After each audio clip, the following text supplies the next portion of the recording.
Welcome to the INFOWARS Nightly News. It is Monday, July 15th, 2013, and I'm your host, Leanne McAdoo. Tonight's top story. George Zimmerman was acquitted in the 2012 shooting death of Trayvon Martin. As promised, protests took place all over the country with thousands of people taking to the streets demanding justice for Trayvon.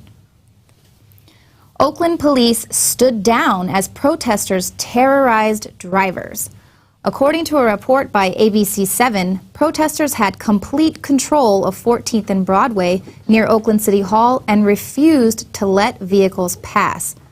At about 8:30 p.m., police opened the intersection to traffic, but it quickly deteriorated when demonstrators surrounded frightened drivers who found themselves trapped. The crowd forced them to turn around. Oakland police officers that had been near the corner retreated, leaving the helpless drivers without police protection. Now, this is all very similar to what happened during the LA riots in 1992 when police there were ordered by their superiors to stand down in order that they wouldn't escalate the cycle of violence that was going on there. But because there was no police presence, 53 people died and more than 2,000 were injured during the LA riots. But apparently police this weekend weren't given the stand-down order there because they fired rubber bullets at protesters and arrested several others who blocked off the 10 freeway in LA. Now, when I first heard about the Justice for Trayvon protests and how they were backed financially by the Department of Justice, and then, of course, with the new Black Panthers calling for whitey riots, I thought, you know, they're going to let this play out and enact martial law, much like they did during the World Trade Organization riots in Seattle in 1999.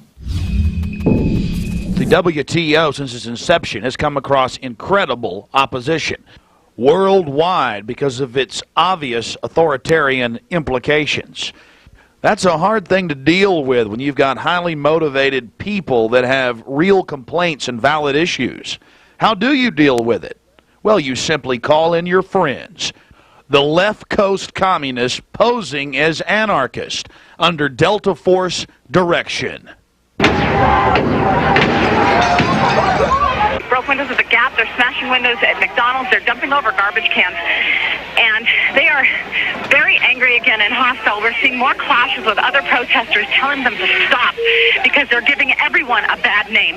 None of the protesters, the legitimate protesters down here, want any of this kind of action, and they are very angry. So right now, knocking at the newspaper.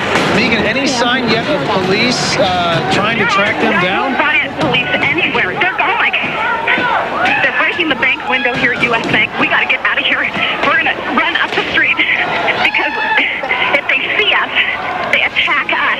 And so we're keeping a safe distance away from them. Several police officers have told us because they were assigned to control the protest crowds, they weren't allowed to break ranks and to stop the black bloc. So the group just continued destroying property for nearly an hour.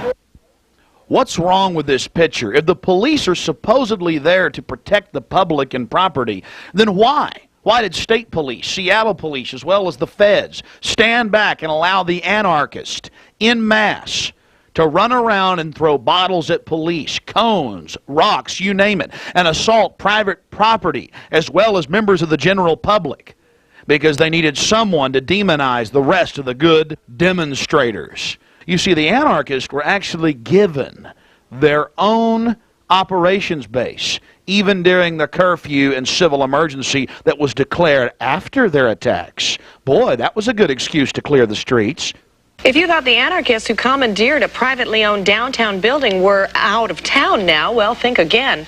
As Cairo 7 Eyewitness News reporter Christina McKenna has found out, they're still here and still living rent-free. Susan, when these anarchists moved out of the building behind me on Saturday, a lot of people thought they should have been headed to jail. Instead, it turns out a lot of them just headed around the corner, and they're now living in a building right over here where they're enjoying electricity, hot water, and heat, all rent-free. Saturday afternoon was a celebration here. 7 days after they commandeered this downtown building, anarchists walked away without a word from police. It feels to me like we won. And at least some are still winning. As part of the deal to get them to surrender this building, anarchists were offered housing just around the corner. at the same price. The building is owned by the Low Income Housing Institute, a private nonprofit that is in large part funded by the city and is now working with the city to house the anarchists. First of all, with criminal trespassing, if that was me or you or the average person out in the street, we'd be in jail.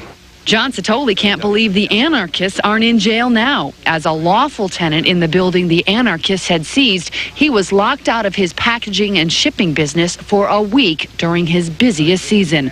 Satoli can't believe he's now contemplating bankruptcy, and the people who put them there have paid no consequence at all. They walked away. They walked away, and the city of Seattle, low-income housing, moved them across the street on me and yours taxpayers' dollars.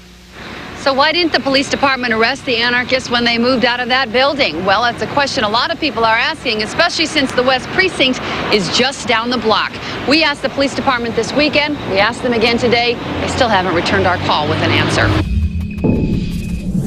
Now, for the most part, these protests for Trayvon have been peaceful, so who knows if the powers that be are going to get their wish and inflame this racial tension in the country. But we do know that in Oakland, the freeways were blocked off, violence erupted there, and the police were just allowing the protesters to take over the city, scare drivers and innocent bystanders in LA as well. Who cares if anyone gets killed? Because Zimmerman is a whitey racist cracker, and we must divide and conquer. Now, do I personally think that Zimmerman was wrong to go after Trayvon Martin? Yes, I do. Now, are the lines a little bit blurry where the aggressor becomes the victim in an attack? I think we can all agree on that. But the point is, the justice system acquitted him. They found him not guilty. But still, the media and the protesters are focusing on race. But I feel like a lot of the protesters are failing to recognize the fact that the mainstream media and the Department of Justice are behind pushing all of this racial tension. In fact, a local Tampa news station reported in 2012 that George Zimmerman accused the Sanford Police Department of corruption more than a year before he shot Trayvon Martin, saying the agency covered up the beating of a black homeless man by the son of a white officer. During a 90-second statement to city commissioners at a community forum, Zimmerman said, "I would just like to state that the law is written in black and white. It should not and cannot be enforced in the gray for those who are in the thin blue line." Now, that story was never covered by the mainstream media, of course, because it didn't fit the agenda of divide and conquer. Now, coming up later in the show, David Knight is going to be speaking with Larry Pinkney to discuss how the government uses COINTELPRO to create racial division. Now, the cozy relationship between the establishment media and the CIA and FBI is nothing new. In fact, it's been around since the 1940s, used as a tool by the national security state. Take a look at this article written by Kurt Nimmo. It's up on INFOWARS.com. The CIA will now openly propagandize Americans. On July 2nd, a little-noticed reform passed in January went into effect. The Smith-Mundt Modernization Act of 2012, passed as part of the National Defense Authorization Act, will allow the CIA to flood America with more government propaganda. The Smith-Mundt Act passed as the national security state was taking shape in 1948.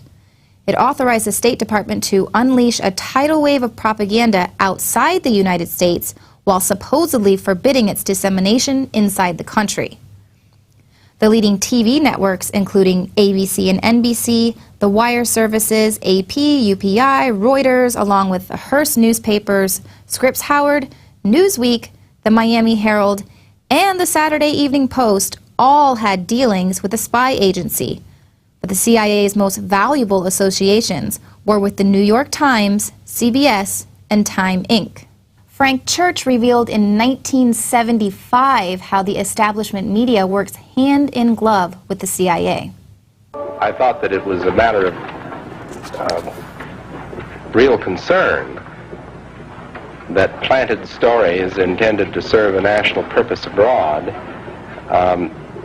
came home and were circulated here and believed here, because this would mean that the CIA could manipulate the news in the United States by channeling it through some foreign country.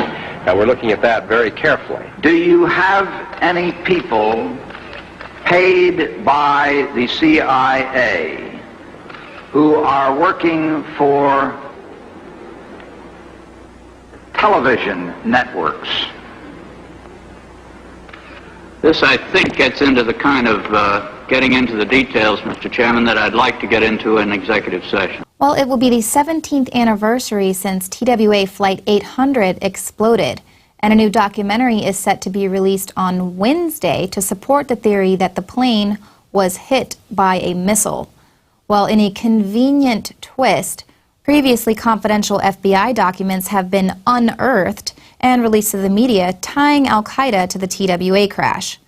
The Daily Mail reports that the FBI had advance warning of an al-Qaeda plot to bring down a commercial airliner on American soil just weeks before the 1996 TWA crash that claimed 230 civilian lives. A series of previously confidential FBI documents obtained by investigative journalist Peter Lance provide compelling evidence that the crash was an act of terror orchestrated by the man now believed by many to be the true architect of 9/11, Ramzi Youssef, who was one of the conspirators in the first World Trade Center bombing in 1993. Al-Qaeda never claimed responsibility for the aircraft crash. The official cause of the disaster remains an explosion of a fuel tank due to a short circuit aboard the plane. In a chilling twist, the source of the FBI intelligence was Gregory Scarpa Jr., the son of one of the mob's most prolific killers, who hoped that cooperating in the federal sting would lead to a lighter sentence for his own crimes. According to Lance, the FBI's initial attempts to dismiss Scarpa Jr.'s intelligence as a hoax was to cover up the unholy alliance between the FBI and the mob and protect a raft of mafia indictments that might otherwise have been thrown out of court. So it's just one conspiracy to cover up another conspiracy. The official story has always been that it was an explosion in the fuel tank, and now these new unearthed documents are saying that al-Qaeda was involved. But either way you look at it, neither of these stories are focusing on the facts that a lot of people, witnesses, and National Guards said a missile struck the plane. Look over here, look over there. No, let's look at the facts. Victims' death certificates have not been finalized because the manner of death remains unknown. During the investigation, the FBI took over the case because a criminal act was suspected. Eyewitnesses reported seeing something go up quickly from the Earth's surface right before the explosion. Unexplained explosive residue was found throughout the wreckage. But the case is pending inactive rather than closed. And in addition to the hundreds of witnesses who reported seeing a streak of light in the air before the crash, there were 2 Air National Guard pilots in the air at the time who identified that streak as a missile.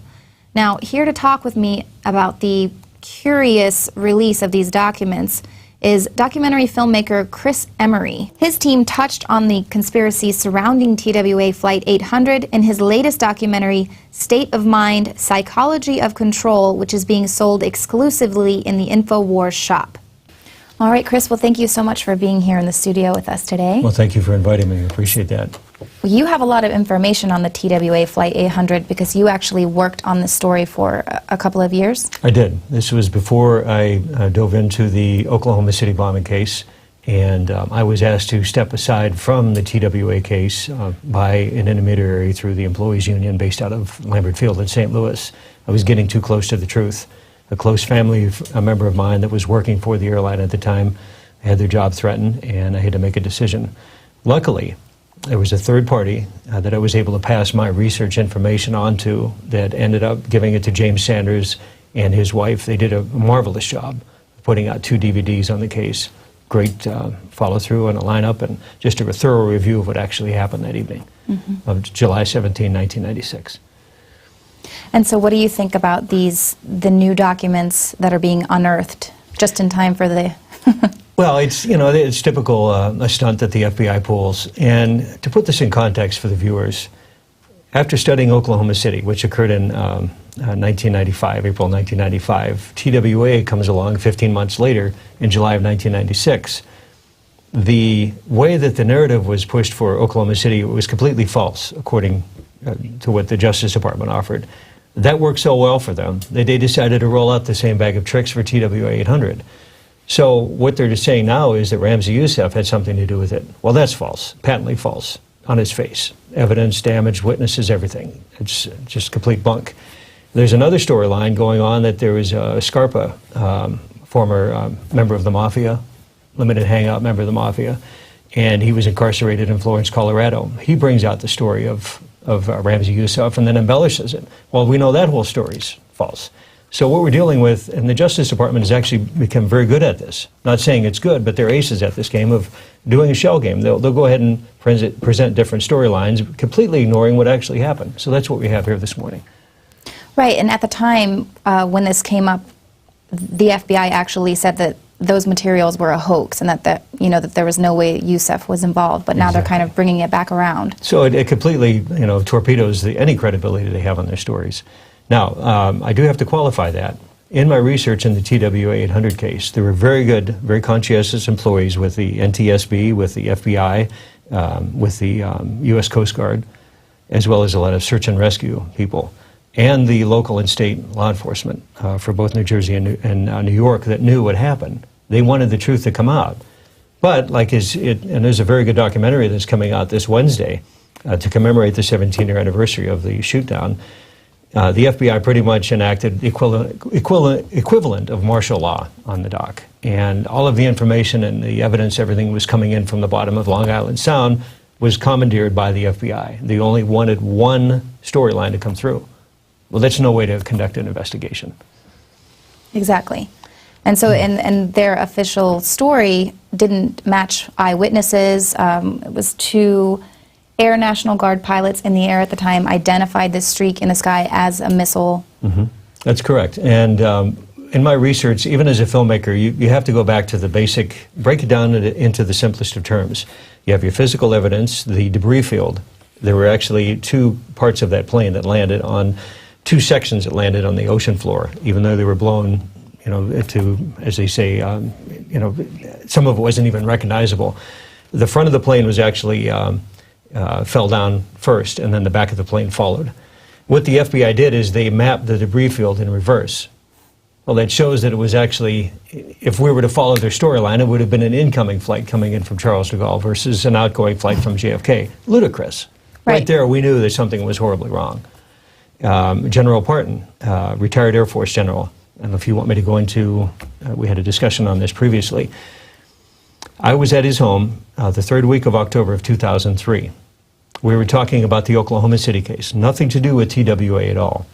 After a lengthy discussion, it got to be about 4 a.m. I had to get up and get a flight out early the next morning, or that morning, to go back to Oklahoma City. And I was at his home in Alexandria, Virginia. I got up from his dining room table. He looked at me point blank, plain as day, and said, "I designed the ordinance that took that plane down." And I said, "What are you talking about?" And he says, TWA 800. So we sat down for another 4 hours, and he took me through all of the details, sketched out the debris field, what happened to the ordinance, and he said it was a special missile ordinance that they designed at the Pentagon Armament Lab. It was called a backstop missile system. If the first missile didn't take the target out, the second one would. And he showed me exactly what happened. He told me where the damage entered in to the fuselage, cut it in half like a meat cleaver. The entrance hole was about 4 to 5 feet in diameter. The exit hole was over 8 feet in diameter. There is no symmetry at all on that explosion.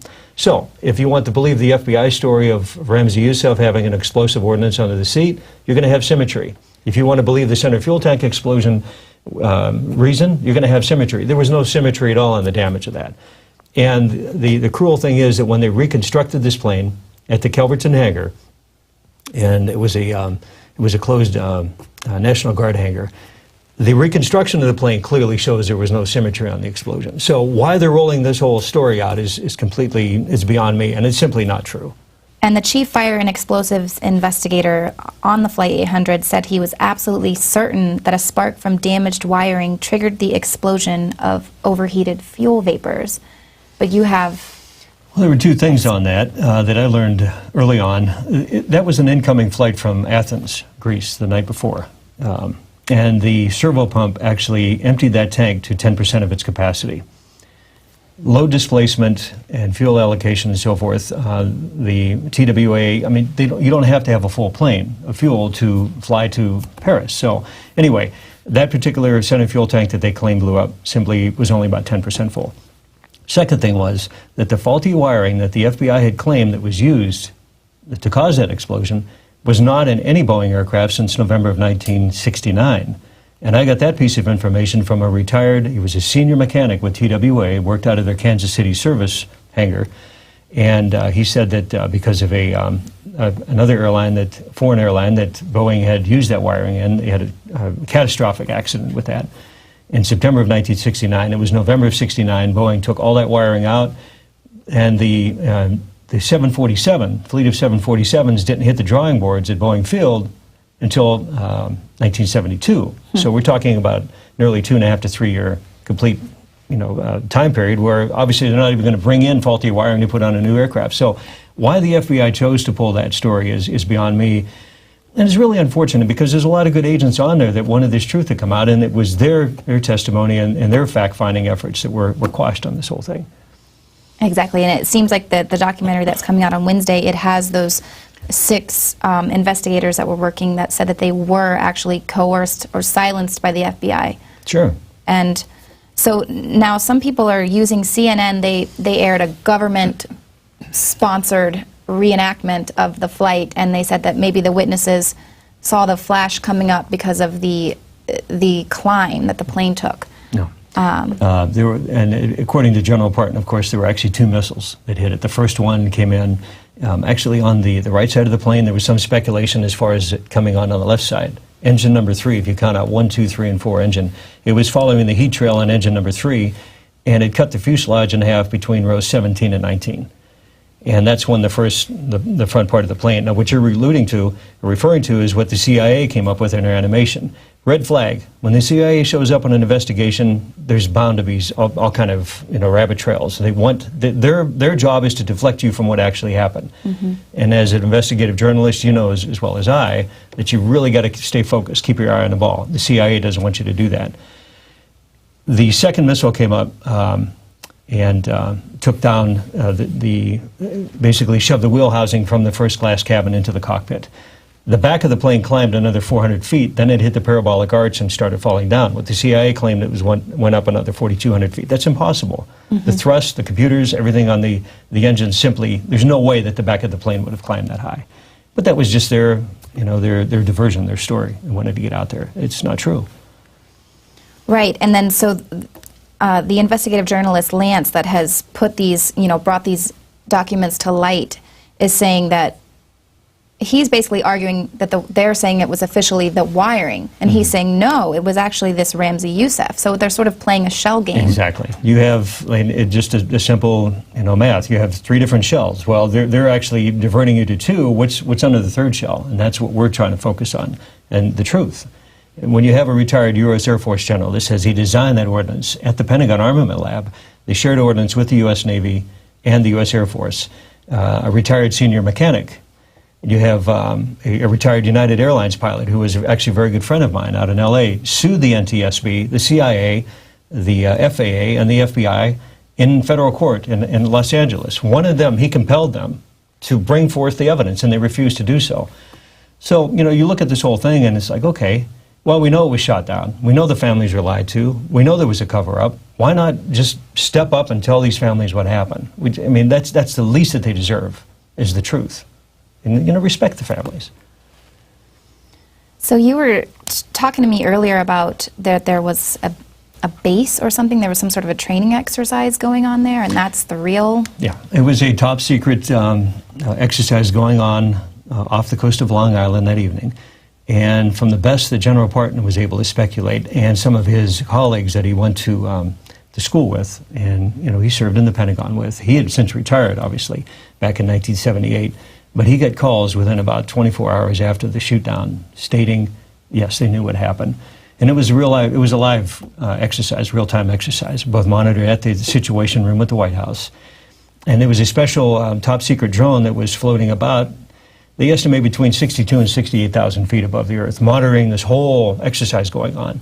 TWA 800 breached the security perimeter, and it was unfortunate. I mean, just it was a blip on the radar. And the ship that was in charge of shooting down the drones that were launched from the submarines, that's the story that I got from General Parton, mistook the TWA 800 for one of the drones. Now, here's the thing that the FBI fails to mention is there were actually 25 vessels in that group, in that exercise. 23 surface vessels, 2 submarines. Every one of them, according to radar tracking from all the way from Maine down to Logan Field in Boston and JFK, all the way down to South Carolina, tracked these vessels leaving the scene of the accident. Well, why wouldn't they come back and help? And that's telltale right there. There's something horribly wrong. You have the U.S. Navy, some of the top experts in salvage and so forth. They had to wait 3 days to bring up a salvage trawler from South Carolina to bring that debris field, the debris up from the bottom of Long Island Sound. So that's another red flag. So why do you think the truth hasn't come out about the training exercise? That was a top secret exercise. I guess that's a question you're going to have to ask the Pentagon and the U.S. Navy. I don't know for sure. My speculation as a citizen, as an investigative journalist that stepped back and looked at this case, the government would have been sued for billions of dollars. I mean, it was a catastrophic accident. And of course, the Atlanta Olympics were taking place during that time period, so it would have been a massive public relations disaster too. So there was a lot of things running concurrently that it would have been more advantageous for the powers that be and the top decision makers just to sweep this under the rug, and that's exactly what they did. But we tie into the state of mind psychology of control in a movie that's coming out this Wednesday. And we address the different techniques that the government and the media use to do exactly what's happening today. This is a prime example of what's going on. Luckily, you and I and the staff here at INFOWARS have the wherewithal and the ability to step back and say, okay, we can sort through the facts and the fiction. And that's what we're going to try to do with the movie. And we give you the basic, the building blocks and the tools to, first of all, put it all in context. Second, figure out who's doing it. And third of all, we give you the solutions to figure out what's going on. Yeah, well, we have just started actually, anyone who orders State of Mind, starting today, we have just started shipments on State of Mind. And then it's going to actually be premiering on the INFOWARS Nightly News on Wednesday night. We'll also have the roundtable interview that you did with Alex. There were actually myself and 3 other members of the crew. Richard Grove, James Lane, and Austin Green. A marvelous job in writing and directing the movie. Wonderful, and that's going to be premiering on the 17th. You can go to the INFOWARS store for State of Mind, the Psychology of Control. Well, thank you so much for being here in the studio. It was rather serendipitous that you were here to work on the shipments today so we could get you in to talk about this story. It all ties together. Absolutely, and it's always a pleasure. Thank you so much, Leanne. Thank you. All right, well, we're going to be taking a quick break, and then David Knight will be back with tonight's guest, Larry Pinkney. Now you can watch the INFOWARS Nightly News streaming live as it happens for free. Check it out at infowars.com/show.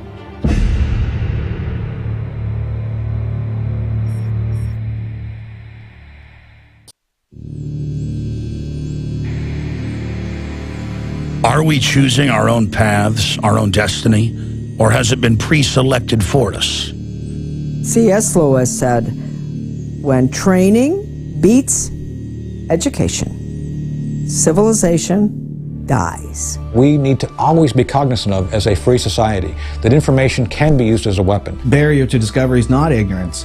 It's the illusion of knowledge. We are seen as nothing but biological androids. To gain control of education in America, not for a philanthropic purpose, but to change the thinking of the American people. From the time we're very young, we're taught to, worship authority, basically, because that's our key to survival as young children. Discover the history, the present, and the future of mind control. From compulsory state education to the Hollywood media brainwashing machine, we are kept in perpetual bondage to the ideas that shape our actions. In the CIA, scientists could actually film people who had been surreptitiously dosed with LSD. There's a brain entrainment process that takes place. That gives the government free rein to create whatever story or narrative it wants to create. Whatever the public face of something is, whatever they're talking about publicly, there's something else over here they're probably not looking at. How to engineer the opinion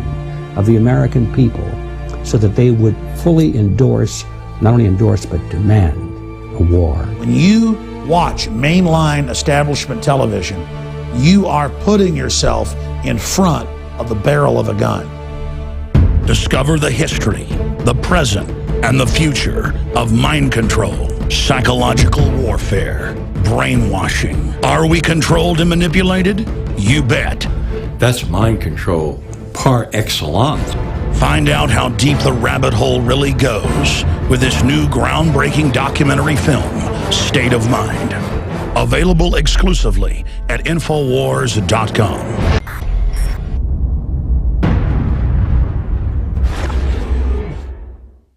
Because there's a war on for your mind. That has been our motto here at INFOWARS for my 18 years of battle against the globalist. And now we see the open announcements of global, private, corporate tyranny over our governments. That's what the New World Order is an unaccountable private combine of organized crime engaged in corporate takeovers of nation states and the conscious attempt to abolish basic rights and fundamental liberties. INFOWARS.com is not just leading the charge against this here in the U.S. or North America. We are leading the charge worldwide. And that's because our listeners, our viewers, our supporters, fellow freedom lovers like you across the planet resonate with our message of liberty and telling it like it is. And that's why for the last 2 years especially, I have thrown everything I've got, my time, my energy, our backup capital, everything into really trying to awaken the sleeping giant that is humanity. And that's why the July issue that just came in a few days ago is so important. We've already sold about half the stock we have of it at cost in groups of 10 up to 100 in bulk. It covers the entire NSA spy grid, how it ties in worldwide, how it's not about stopping terrorists, but about suppressing and dominating and controlling the free press and political opposition. And in this magazine, we don't just have 3 free bumper stickers like I did a few months ago. We have 10 bumper stickers, 4 full-size ones with amazing messages guaranteed to get people thinking like America has been occupied by globalist forces. INFOWARS.com. Listen to Alex Jones at INFOWARS.com. INFOWARS.com. Forbidden information. Listen to Alex Jones. INFOWARS.com. And then on top of it, 6 medium-sized bumper stickers with the message as well. These are key to post in legal and lawful areas on your book bag, your computer, your car, or to give friends and family. I have printed 500,000 of these bumper stickers. Only half of this month's run of magazines has them. So when you purchase them in bulk or you're a 12-month subscriber, you will get the special issue. And I can't afford to do this every month, so it's going to be quite a while until we do this again. Please take advantage of this. Buy them in bulk and give them to your friends and family and encourage them to get these bumper stickers out, because with 500,000 stickers, we can reach tens of millions of people with the message of truth. They want to collectivize us. They want to bankrupt us. They want to drive us into their arms to control us. They want to dumb us down. But the sleeping giant that is free humanity is awakening. So I want to thank you all for your support. I want to encourage everybody to go to InfoWarsStore.com and to get a 12-month subscription or to give a gift subscription. Imagine 12 of these coming to your friends or family's door to wake them up. Or to give a gift subscription to the local police department or your local congressman or woman. This is how we're going to affect change, voting with our dollars and voting with our time. Again, visit InfoWarsStore.com today to subscribe, to get the magazine in bulk, or to give a gift subscription, or to give yourself a subscription to wake up friends and family. I am all in. I am committed 110% to not mince words and to not back off and to boldly confront the globalist. So I want to thank all of you that have supported us in the past, and I want to encourage all of you out there who may be on the fence, that know this information is true, but have been scared to take action. You had better be scared of not taking action and letting this monstrous system come to fruition. Now is the time to commit. Now is the time to say which side of history you're on. Now is the time to stand against the globalist and the New World Order. And regardless of whether you get this July issue, this July 4th Resistance to Tyrants issue, spread the word about liberty, resist corruption in your area. Millions of us doing little things can move mountains together. I'm Alex Jones signing off for INFOWARS.com and the INFOWARS team.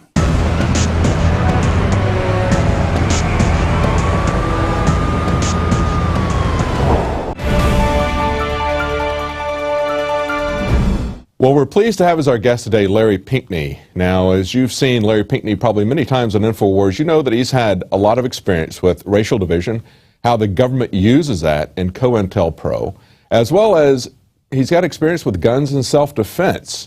And so we want to talk to Larry and get his opinion on what's going on with the Trayvon Martin case. Welcome, Larry. Thank you for coming back. Thank you. It's great to talk to you.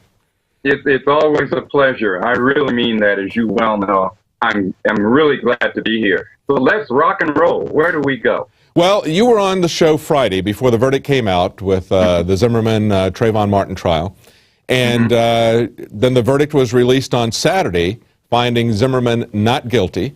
And since then, we've had some riots in various places. I guess the biggest incident that I know of is in L.A., where they were blocking the traffic on the interstate, and the police basically stood down as they stopped traffic. So what's your take on all of this and on people's reaction to it?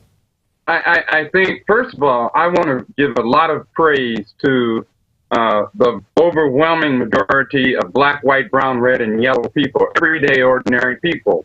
I want to praise all of them, so many, I should say, of them, for not succumbing to the trap that I really believe was being laid by the lamestream, corporate stream, media, and the corporate-owned government. Because what they wanted to see was they wanted to see people out there just without thinking, just doing and saying, but mostly doing things without thinking. They wanted to see hysteria. They wanted to see division. And overall, I have to give my congratulations and my praise to everyday people, because overall they failed in doing that, with the exception of some places like you just mentioned, LA. Yeah, exactly. And you know, when I look at this and I was thinking about possible reactions, thinking back to the LA riots in the wake of the Rodney King beating and trial and that sort of thing. And you know, it was so strange because my reaction to that, when I saw that, I was absolutely outraged at the police brutality.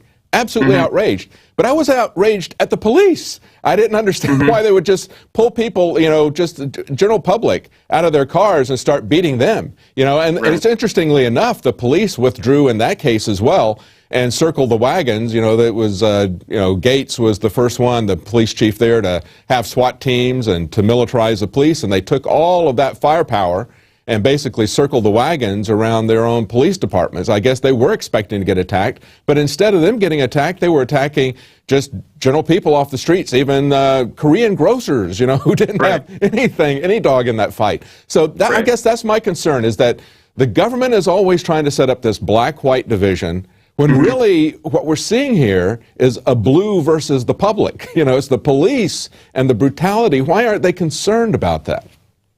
Because it serves their purpose not to be concerned about that. You know, it's always important to, in terms of manipulating people, the way they manipulate us is to inflame our passions, not our mind, but our passion. Yes. So we don't think. And, you know, our emotions, as it were. And as I said earlier, I think that overwhelmingly, the people, the everyday, ordinary black, white, brown, red, and yellow people have shown not only a great deal of restraint, but a great deal of wisdom. So that tells me that people are waking up. They didn't go for the ghost in the massive way that the corporate stream media and no doubt the government, Barack Obama, drone man, killless man, and his minions would have liked to have seen. Right, absolutely. You know, one of the things that Alex was talking about on the radio, Alex Jones was talking about the statistics going back to the 70s, talking about how this is really not, they're trying to make a big deal out of a white on black issue here.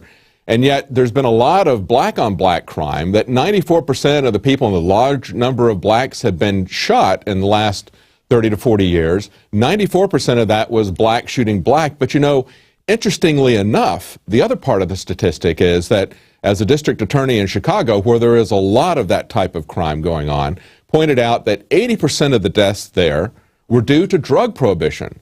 So if we take a look at this war on drugs, you could say that 75% of the black people who have been shot were shot by other black people because of this prohibition that's going on, this prohibition that works in the interest. Why don't the people take to the streets and talk about that? Why don't they protest the war on drugs? Because we've got more people in prison than China or Russia or anybody has ever had. And the majority of those people in prison are black people. Why aren't they upset about that? I mean, that's what you want to see, racism. Take a look at the war on drugs. Look at what Nixon and Reagan did with the war on drugs. Why don't they protest that? Why don't they stop that?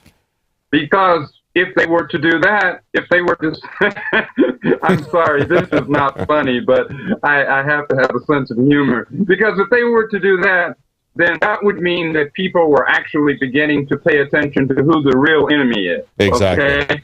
Exactly. And obviously, they do not want folks, I don't care what their color, they don't want folks to pay attention to the national and global power elite, the corporate media, corporate stream media, the corporations, the corporate government, because, oh my God, then we'll come together, unite around our common interests. So, yes.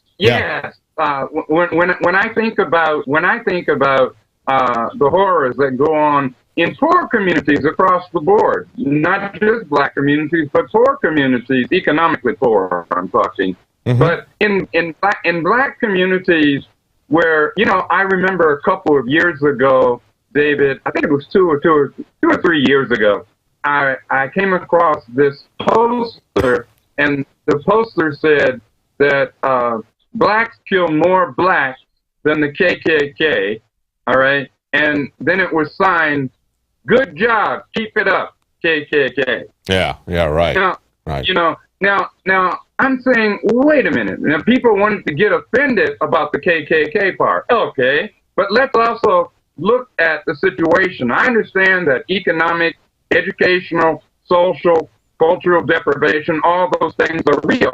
However, that is not a good enough argument to simply ignore the terrible pain that and deaths and murders and violence, quote unquote, that's going on in black communities and other poor communities. So my emphasis is, see, I don't, my horse in the race, if you will, to use your expression, David, my horse is the people. I think we need to really understand that this is about the people coming together, and they're going to do everything they can. You know, Trayvon Martin, and I feel great sorrow and pain, of course, for any life that's lost, including, of course, this young man, Trayvon Martin. Now, at the same time, I also feel great sorrow for the other lives that are being lost every single day across this country, but you don't hear anything about. Now, why is that we don't hear anything about that? You know, there's you never hear the national mainstream media talk about the deaths due to police brutality, due to beatings, due to shootings, people dying from being tasered, people getting crippled from being tasered. That's going on all the time, and it's going on to black and to white. And yet there is no outrage about that. I mean, yes, this is one person's death, but look at how many of these other cases there are. Nobody is talking about that. Right. And as you said, David, it crosses the board.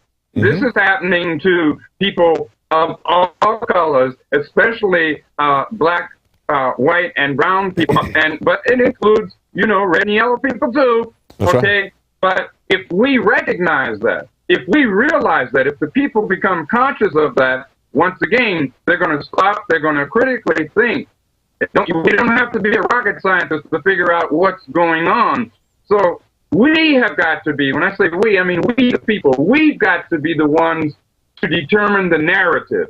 We've got to be the one to determine the narrative, not the corporate stream media, not the government, you know, not these hate mongers out there who want to see division. They want to see blood in the streets, when in fact it should be unity in the streets. I want to praise those few people too that who were outraged, but who did not allow themselves to be punked out, to be played and pushed into reacting in such a way so that they could call out the SWAT team, so that they could do what we know they really want to do. Right. But back to what you had said, and I apologize for digressing, but the fact is that that's to say, everyday, ordinary, black, white, brown, red, and yellow people, everyday, ordinary folks need to pursue our interests, our common interests collectively, together.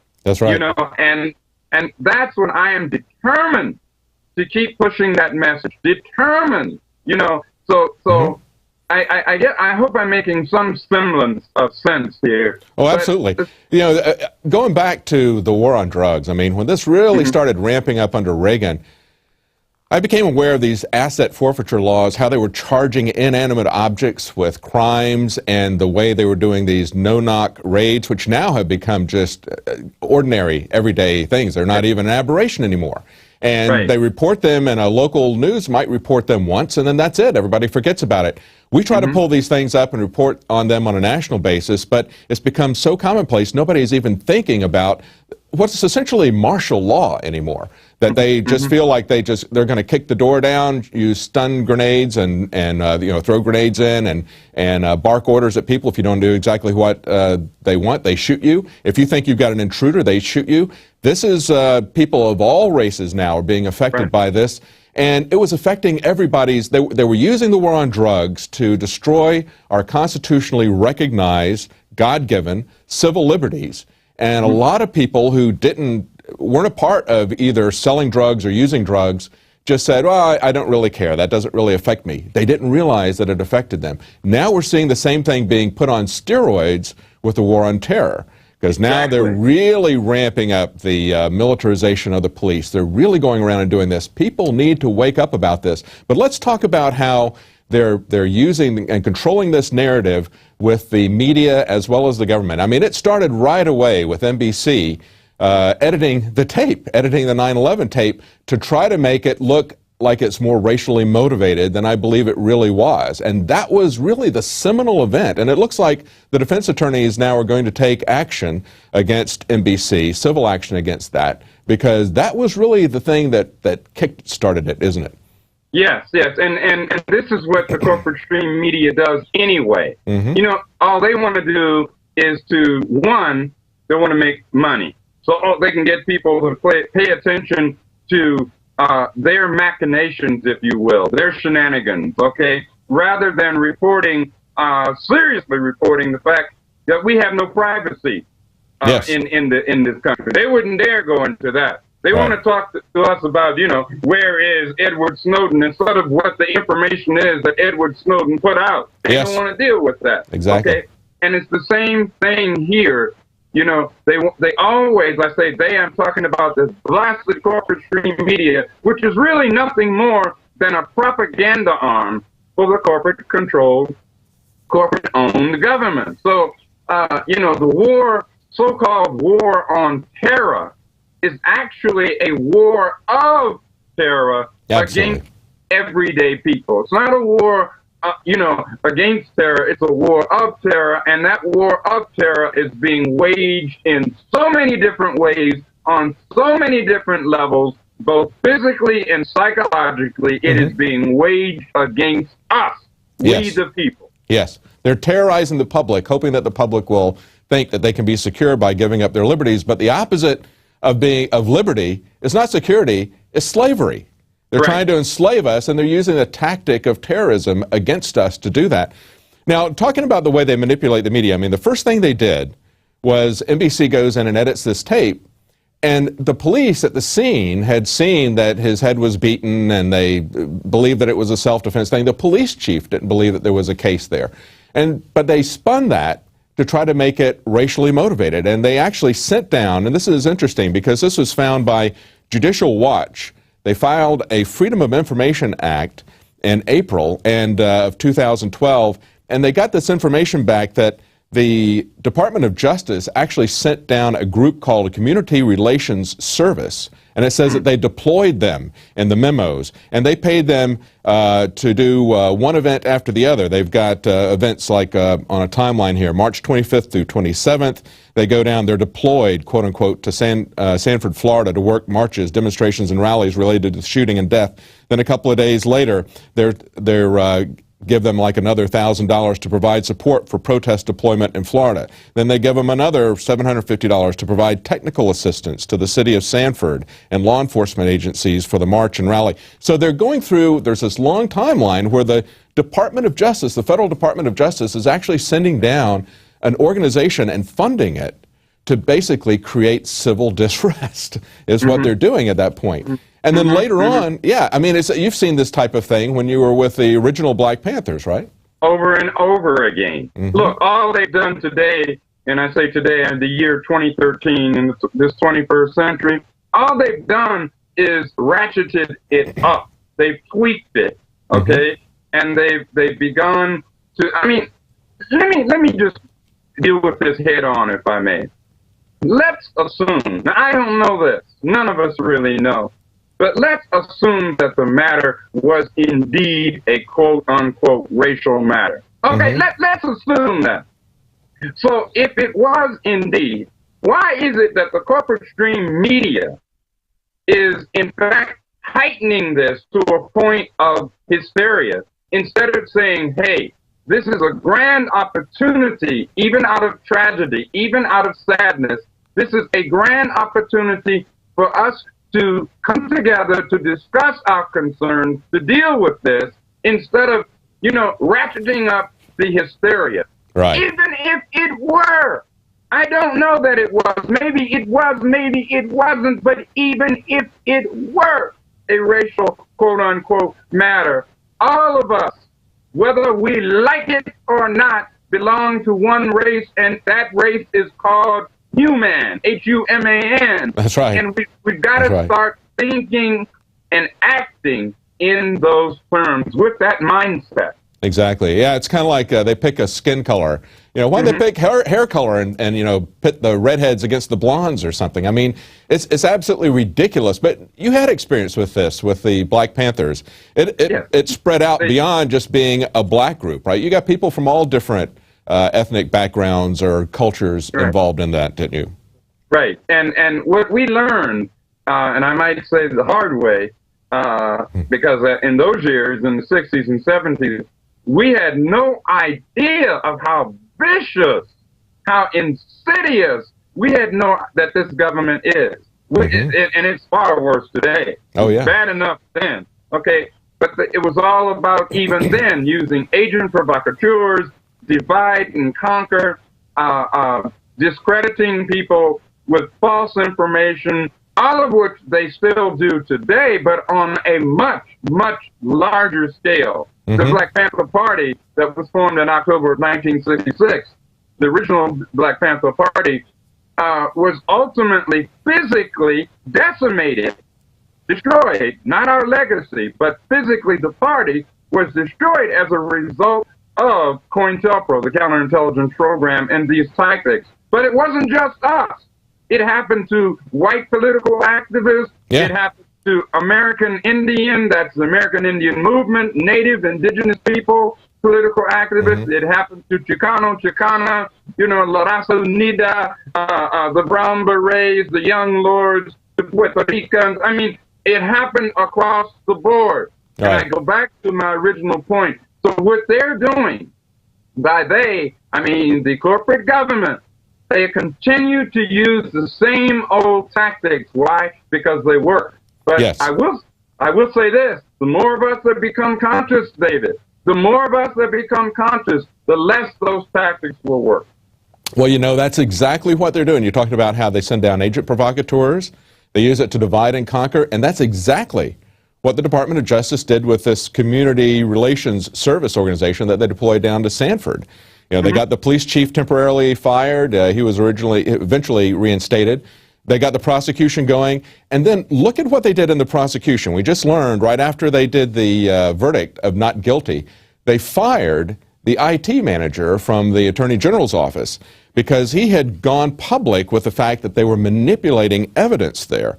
They had images that would have been in the favor of the Defense Department because, you know, they're showing Trayvon, all the pictures that they show of Trayvon is when he's about 12 years old or whatever. They want to make him look as innocent and non-threatening as possible. So there were pictures of him with guns and stuff like that, you know, looking like a tough guy, which would have helped the defense, but they withheld that evidence. Now, what happened was this IT manager, and I don't know how to pronounce his last name, it's Ben Kruidbos, I think is the way you pronounce his name. He was director of IT. He happened to notice that although they had sent 2,958 photos, there were actually 4,275. So they had withheld thousands of photos that might have been incriminating, might have been helpful for the defense. Now, that's a criminal action on the part of the prosecutor to withhold that. In and of itself. That's right. In and of itself. Now, that's a criminal action. Now, listen to what happened, Larry. Okay, so the attorney generals, after they, first of all, they suspended him May 18th, and they fired him on Saturday. And what they did was they accused him of erasing the data to try to cover it for themselves and said that's why we're firing him because he erased the data. However, what we find is that the defense team said that they noticed that some of the pictures that they got were cell phone pictures that were black and white. And they said, wait a minute, cell phones don't take black and white pictures. And so they knew that something was being doctored because why would they be black and white? Well, because they didn't want to show any blood on Zimmerman's head. So they filed some requests for the original pictures, and they said it took them from the end of January until June 4th to get very poor pastel-colored pictures, not still the full-color pictures. So obviously, this is being manipulated and being controlled by the Attorney General's office, being manipulated and controlled by the federal government, being manipulated and controlled by the media, so that, as you said, just as they did with the original Black Panthers, and that's when the Black Panthers got dangerous, was when they branched out from just being about the black community to where they started pulling in people from all different communities. That's when they got dangerous. That's when they set them up with this COINTELPRO, sending in false information, divide and conquer, and these COINTELPRO agents. And that's what we see going on here, even in this Zimmerman case. People need to understand how they're being played, because the government, as you said, still using the same playbook, but they've gotten a lot more sophisticated at it. They are. You know, I was reading a statement that is purported to have been made by Ben Jealous, the head of the NAACP. I call it the National Association for Corporate, anyway, the NAACP. All right. And Jealous said, now this man should know better, but he said, quote, that Zimmerman had been found innocent. Zimmerman was not found innocent. That's right. All right? George Zimmerman was found not guilty. There's a big difference, okay? But the media is not making that distinction. And in our system of law, in the U.S., I won't say our anymore, it's really theirs, but in the U.S. system of jurisprudence, or so-called the justice system, I call it the just us injustice system, just us everyday folk injustice. But in this system, it's an adversarial system. In other words, it's not a system about bringing about truth. It has nothing to do with truth. It has nothing to do with justice. I don't care what your color is. Okay? It's nothing to do with that. But, you know, by planting these seeds, by the corporate stream media not making these important distinctions, and by the government engaging in these kinds of nefarious activities to corrupt the evidence, and I don't care whether the evidence is for the defense or whether it's for the prosecution. Remember, this is an adversarial system. That's what this quote-unquote system of jurisprudence is about. So if it's that, it has little to do with really attaining justice. Now, what you just mentioned, David, with respect to the government engaging in making sure in this specific case that photos were not received. Look, that's what they did time and time and time and time again.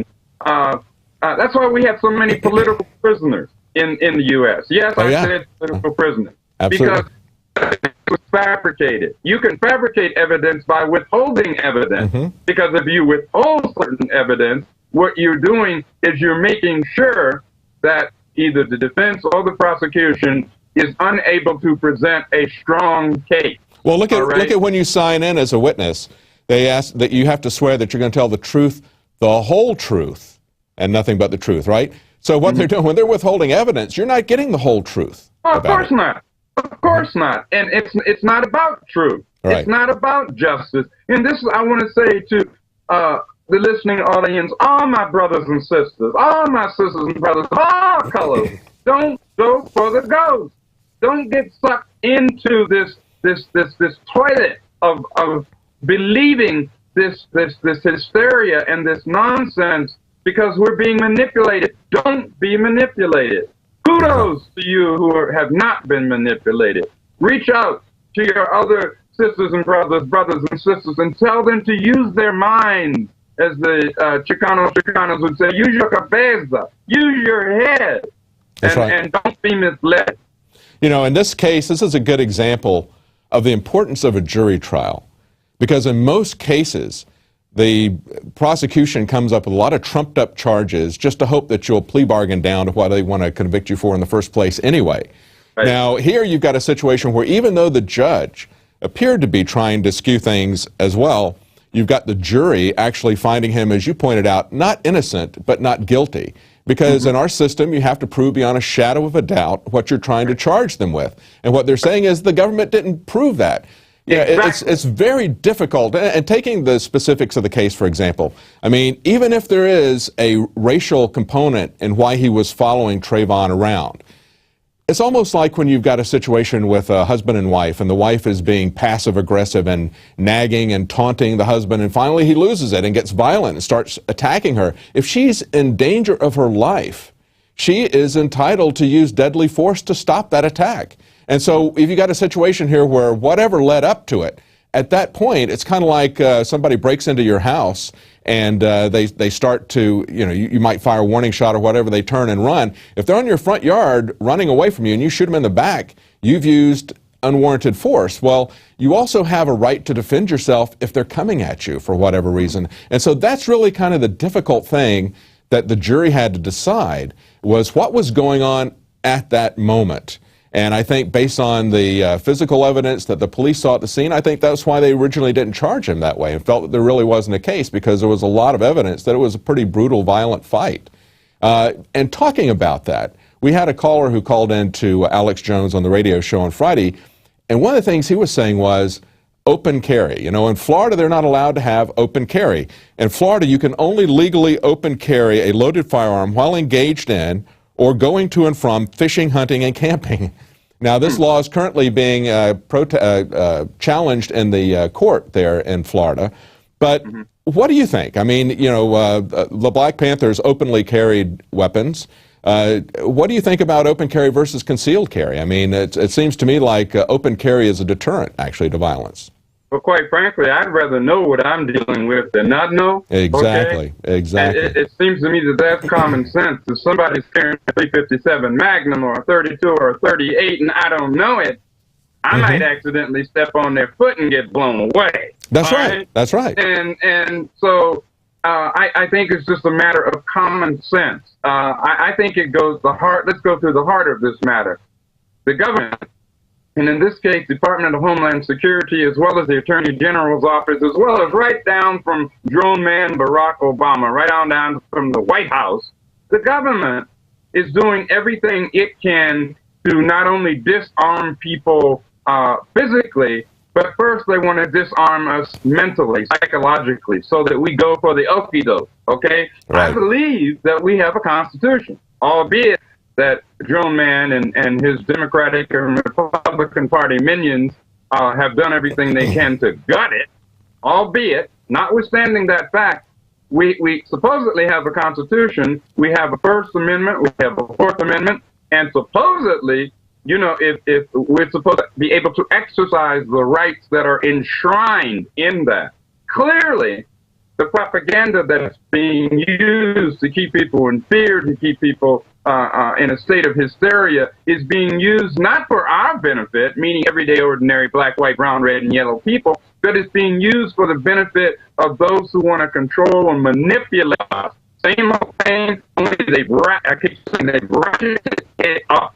And we have to bear that in mind. So I go right to the heart of the matter. They want to disarm everyday people in every sense of the word, not just with the right self-defense, but in every sense. And if we look at the open carry versus concealed carry, I mean, you look at a situation where, as you said, you want to know what somebody is carrying. If you see a guy over there and he's got a gun strapped on his hip or across his shoulder, as Robert Heinlein said in his science fiction novel, he said, "An armed society is a polite society." You know, like you said, you don't want to step on his toe. So in that situation, open carry can actually be a deterrence to violence.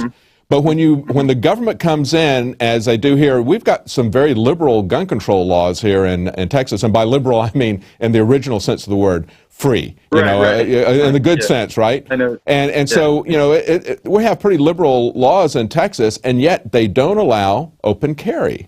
They make you, and this is the problem, you go to concealed carry, now you've got to get registered with the government for concealed carry. Now, the original reason why you would have to get registered with the government for concealed carry was back in the day, people realized that, hey, if you're hiding a gun, maybe you've got something else to hide. So we want to know a little bit more about you, right?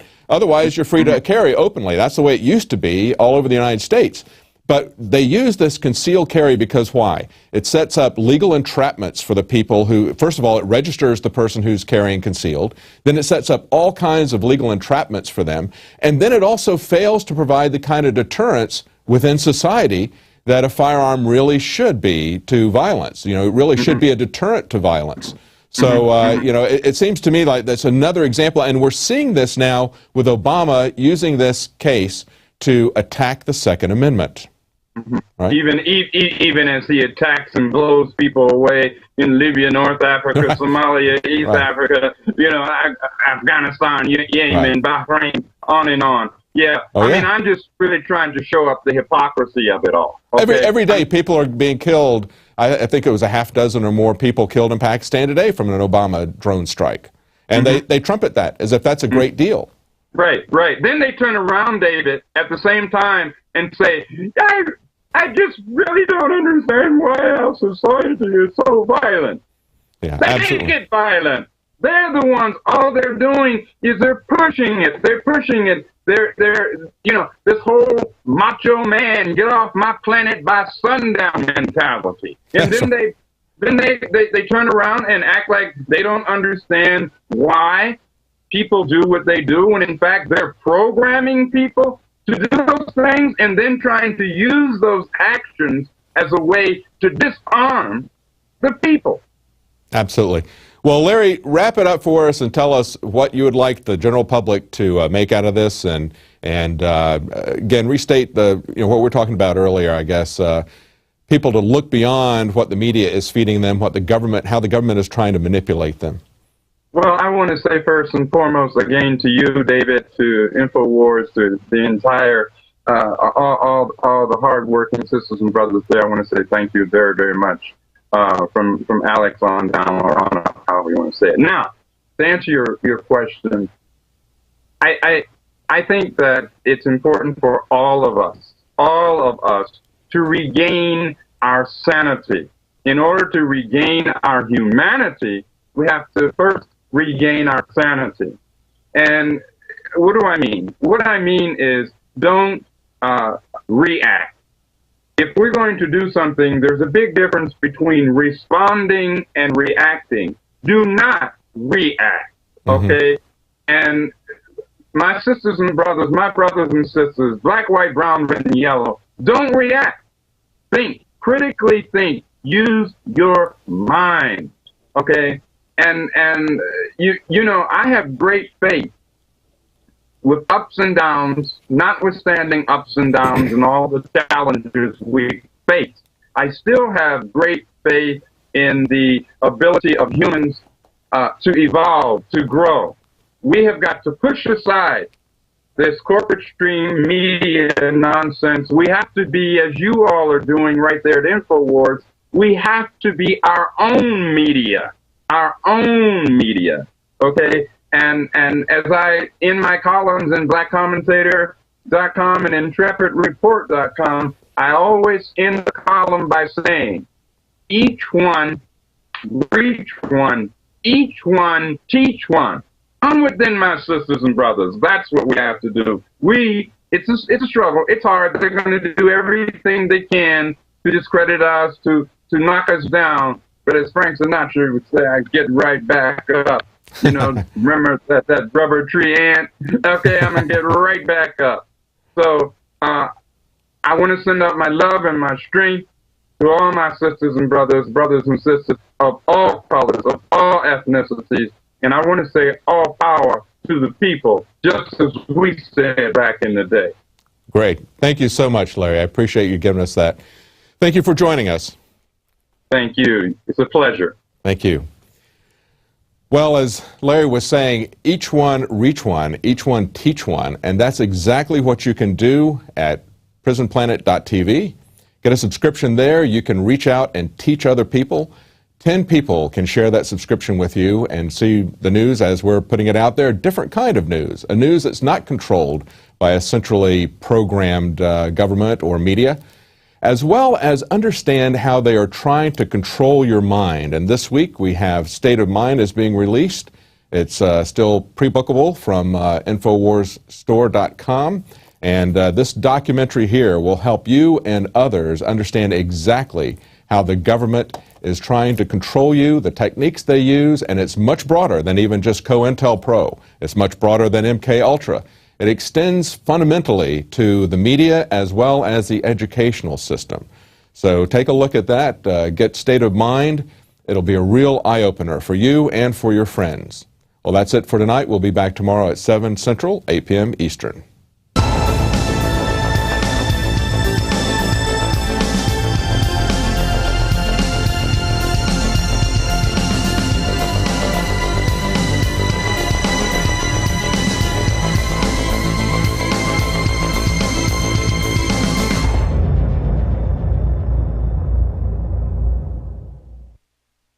Now you can watch The Alex Jones Show live as it happens at Infowars.com/show.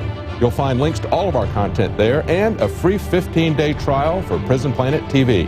More than 60 movies and documentaries all in one place at Infowars.com/show.